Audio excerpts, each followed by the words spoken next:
உமது பாகவதம் ஞானிகள் போற்றுபவை, துன்பத்தை துடைப்பவை, பாவங்களை போக்குபவை, பேரானந்தத்தை கொடுப்பவை.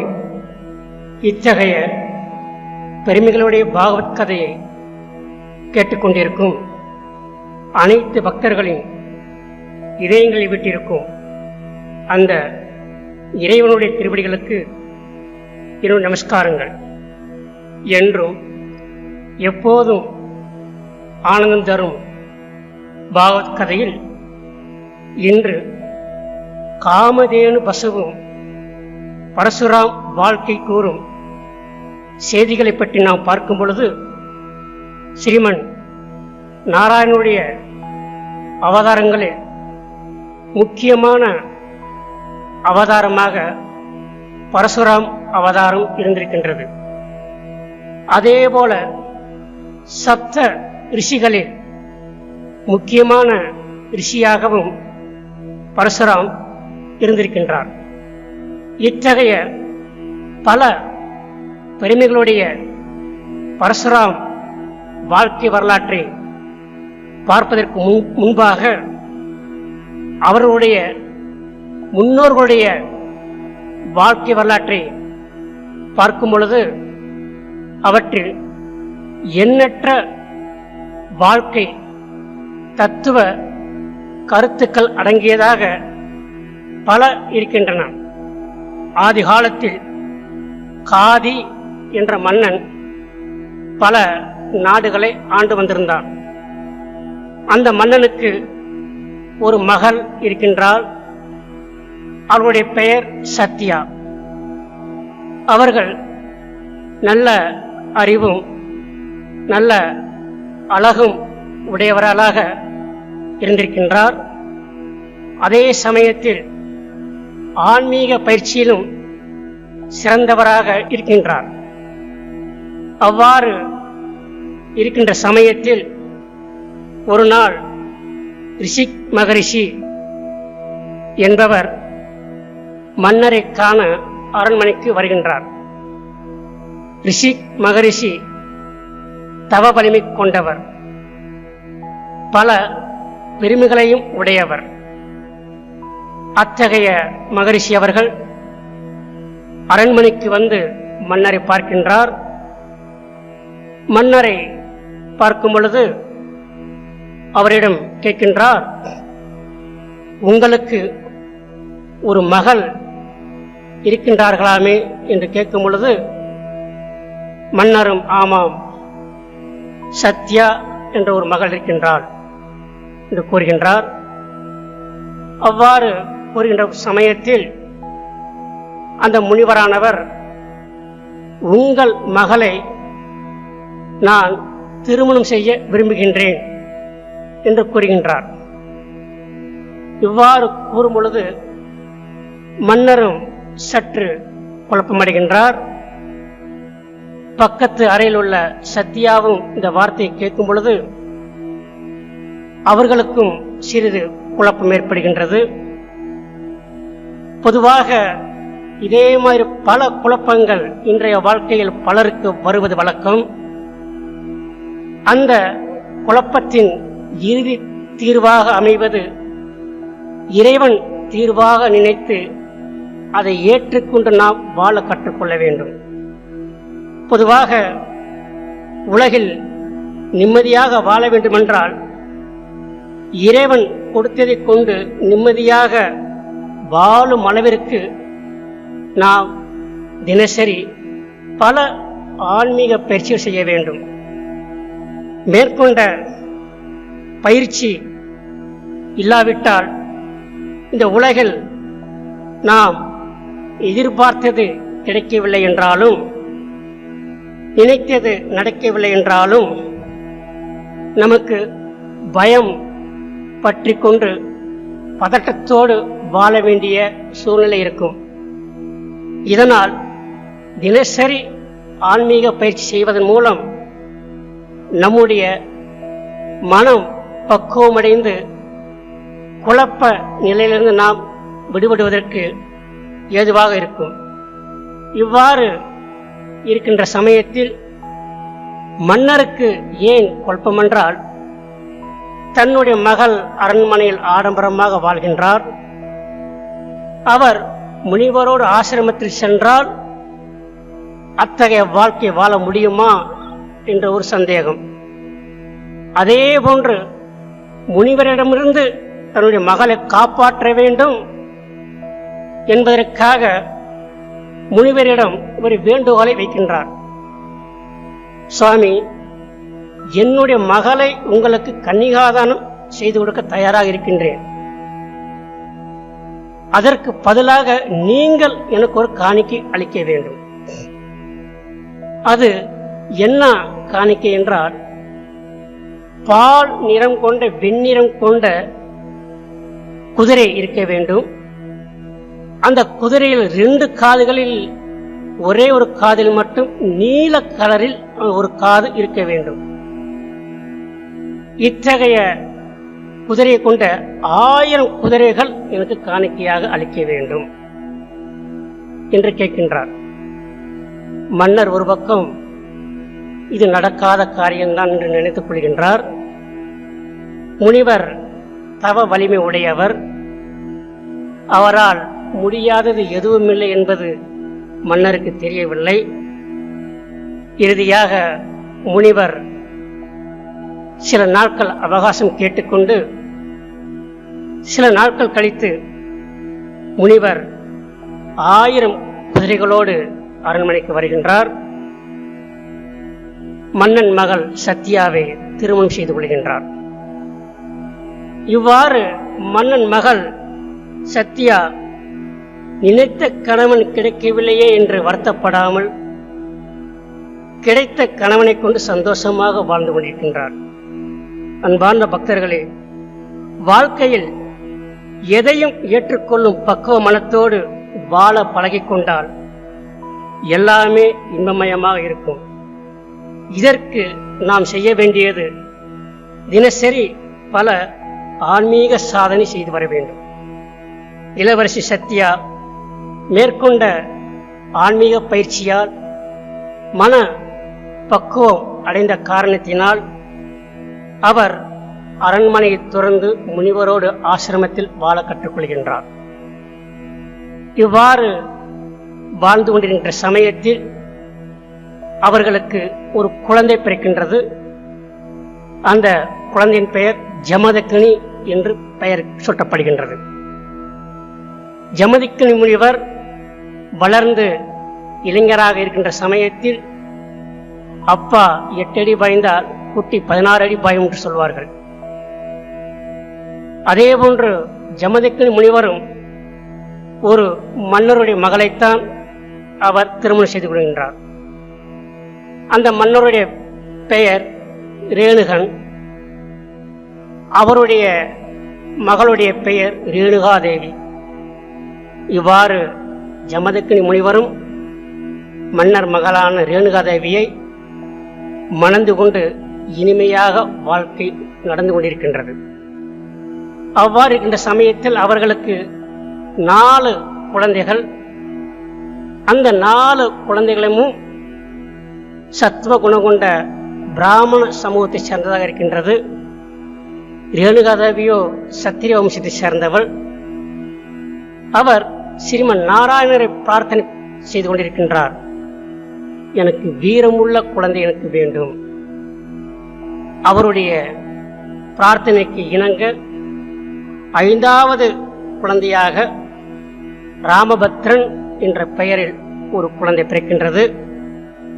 அந்த குழந்தையானது பிறப்பால் அந்தனராக இருந்தாலும் குணத்தால் வீர சத்திரியனாக இருக்கின்றார்.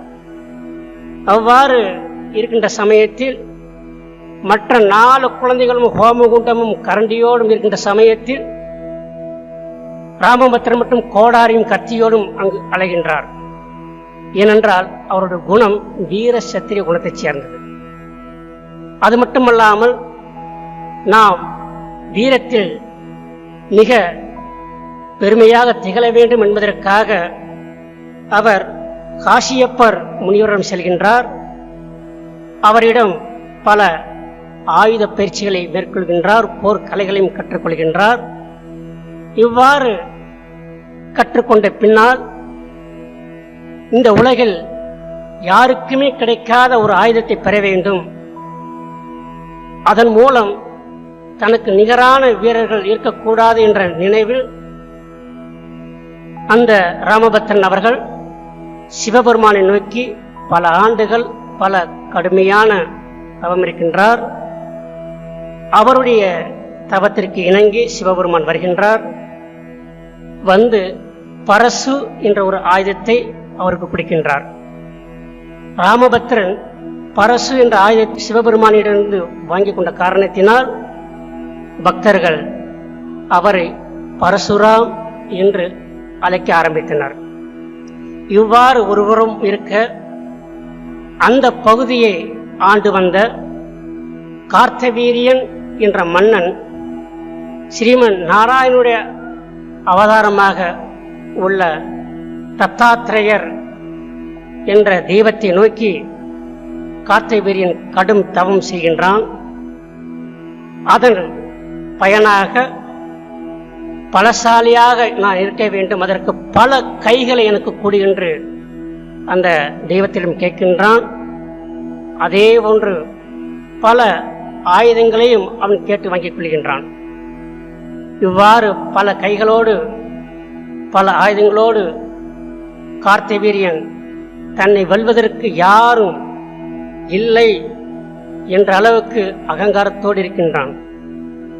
அவருடைய வீரத்தை நாம் பார்த்தோமென்றால் ராமாயணத்தில் லங்கேஸ்வரன் ராவணன் என்று அழைப்பார்கள். அவருக்கு 10 தலைகள் இருக்கின்றன. அந்த ராவணன் கார்த்தவீரியனோடு சண்டைக்கு வருகின்றான். அப்பேற்பட்ட வீரனான ராவணனை கிளியை பிடித்து சிறையில் அடைப்பது போல் கார்த்தவீரியன் அடைத்து விட்டான். அந்த அளவுக்கு கார்த்தவீரியன் பலசாலியாக வாழ்ந்து வருகின்றான். அவ்வாறு இருக்கின்ற சமயத்தில் கார்த்தவீரியன் காட்டுக்கு சென்று வேட்டையாட செல்கின்றான். அவ்வாறு செல்கின்ற சமயத்தில் வேட்டையாடிவிட்டு திரும்ப வருகின்ற சமயத்தில் அவனுக்கு பசியும் தாகம் அடிக்கின்றன. ஏன், அவனோடு கூட வந்த படை வீரர்களுக்கும் அதே நிலைமைதான். அவ்வாறு வருகின்ற சமயத்தில் அருகில் ஒரு ஆசிரமம் தென்படுகின்றது. அந்த ஆசிரமம் ஜமதக்னி முனிவருடைய ஆசிரமம். மன்னர் வருகின்றார் என்ற செய்தியை முனிவருக்கு தெரிவிக்கப்படுகின்றது. முனிவரும் சந்தோஷத்தோடு மன்னரையும் படை வீரர்களையும் அழைத்து உபசரிக்கின்றார். அந்த சமயத்தில் தேவலோகத்திலிருந்து காமதேனு பசுவானது அவர் வீட்டிற்கு வந்துள்ளது. காமதேனு பசுவிடம் ஜமதக்னி முனிவர் பிரார்த்தனை செய்கின்றார். என்னுடைய ஆசிரமத்திற்கு விருந்தாளிகள் வந்துள்ளார்கள், அவர்களுக்கு நீங்கள் தான் உணவு ஏற்பாடு செய்ய வேண்டும் என்று. காமதேனு பசு சந்தோஷத்தோடு எத்தனை படைவீரர்கள் இருக்கின்றார்களோ அவர்கள் அத்தனை தட்டுகளோடு பதார்த்தங்கள் வரவைக்கின்றார். சாதம், சாம்பார், பாயாசம், அப்பளம், வடை என்று ஒவ்வொரு தட்டாக வருகின்றது. இன்றைய உலகில் சில பெண்கள் அடுப்பை கண்டால் கடுப்பாக பார்க்கின்றார்கள். அத்தகைய பெண்களுக்கு இந்த மாதிரி காமதேனு பசு ஒரு வீட்டில் இருந்து விட்டால் ஒரு பெரிய பிரச்சனை தீர்ந்து போகும். அத்தகைய காமதேனு பசு வேண்டுமென்றால் அவர்கள் கடுமையான தவம் செய்வதற்கு தயாராக இருக்க வேண்டும். இவ்வாறு காமதேனு பசுவானது அத்தனை படைவீரர்களுக்கும் திருப்தியாக ருசியாக உணவை கொடுத்துக் கொண்டிருக்கின்றது.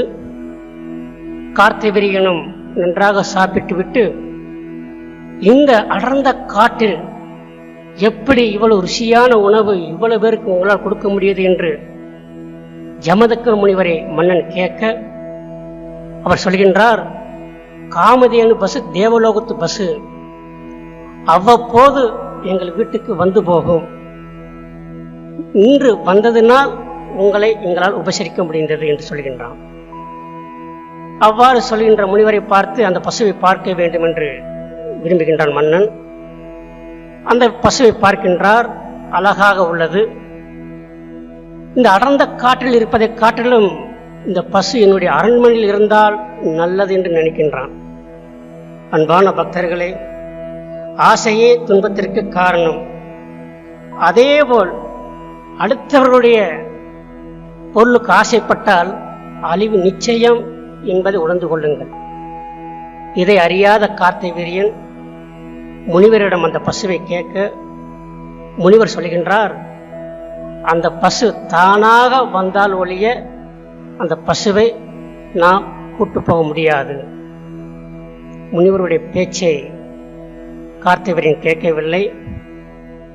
இல்லை, இந்த பசுவை என்னுடைய அரண்மனைக்கு இழுத்துச் செல்கின்றேன் சொல்லும் பொழுது ஜமதக்கு முனிவர் எச்சரிக்கின்றார், வலுக்கட்டாயமாக நீ கூட்டி சென்றால் உனக்கு அழிவு நிச்சயம் என்பதை மட்டும் நினைவு வைத்துக் கொள்ளுங்கள் என்று சொல்லும் பொழுது அதையும் கேட்காமல் பசுவை அவன் எடுத்துச் செல்கின்றான். அந்த சமயத்தில் பரசுராம் அங்கு கிடையாது. அவர் தவம் செய்வதற்காக பக்கத்தில் உள்ள அடர்ந்த வனத்திற்கு சென்றுள்ளார். பக்தர்களே, பதவியில் உள்ளவர்கள், அதிகாரத்தில் உள்ளவர்கள் எவ்வளவு வலிமை உடையவர்களாக இருந்தாலும் சாமானிய மனிதனின் சாபத்திலிருந்து அவர்கள் தப்பவே முடியாது என்பதை உணர்ந்து கொள்ளுங்கள். அதர்மத்தில் செல்லும் எவ்வளவு பெரிய வலிமையுள்ளவராக இருந்தாலும் அவர்களை அழிக்க தண்டனை தர எங்கோ யாரோ இறைவன் படைத்திருப்பார் என்பதை எல்லோரும் உணர்ந்து கொள்ளுங்கள்.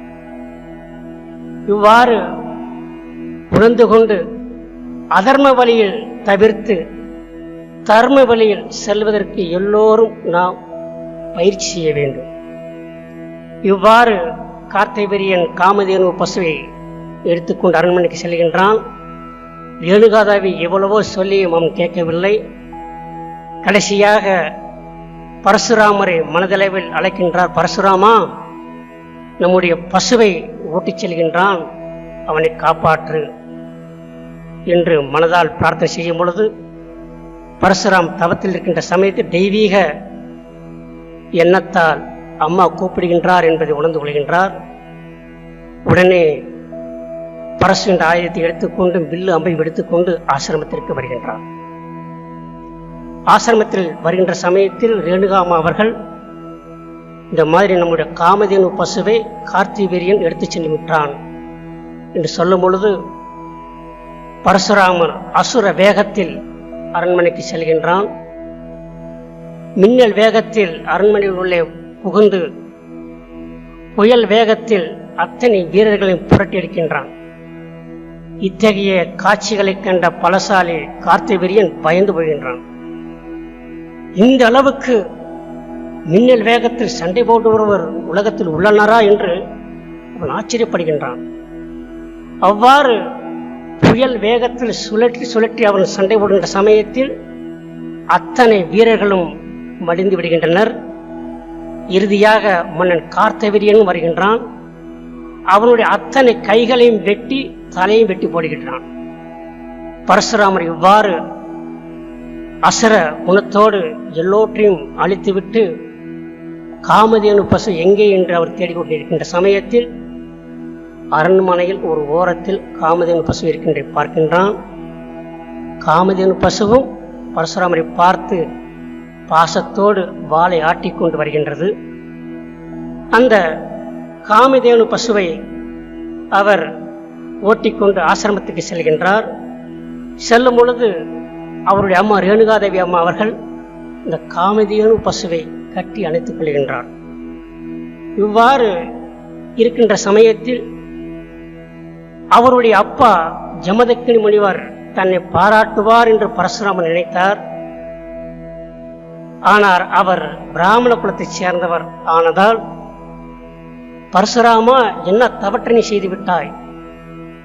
நாய் நம்மளை கடித்தால் திருப்பி நாயை நாம் கடிப்போமா என்ன?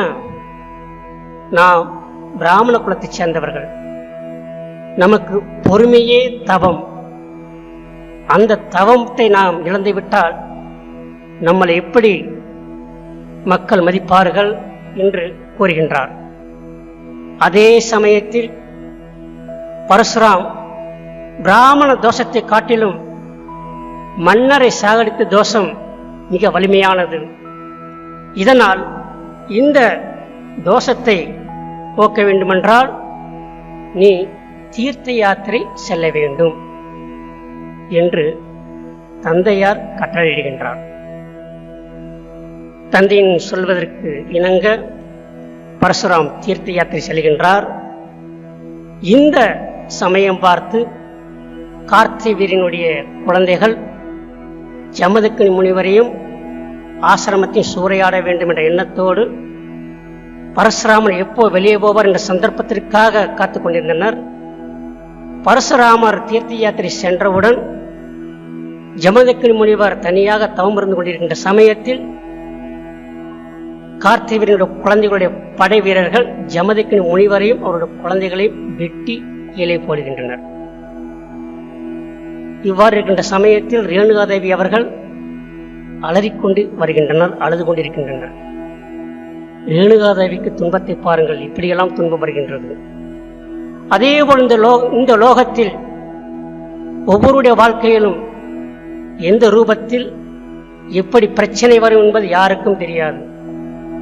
அதனால் தினசரி பிரார்த்தனையில் ஒரே ஒரு வரியை நீங்கள் சேர்த்துக் கொள்ளுங்கள்.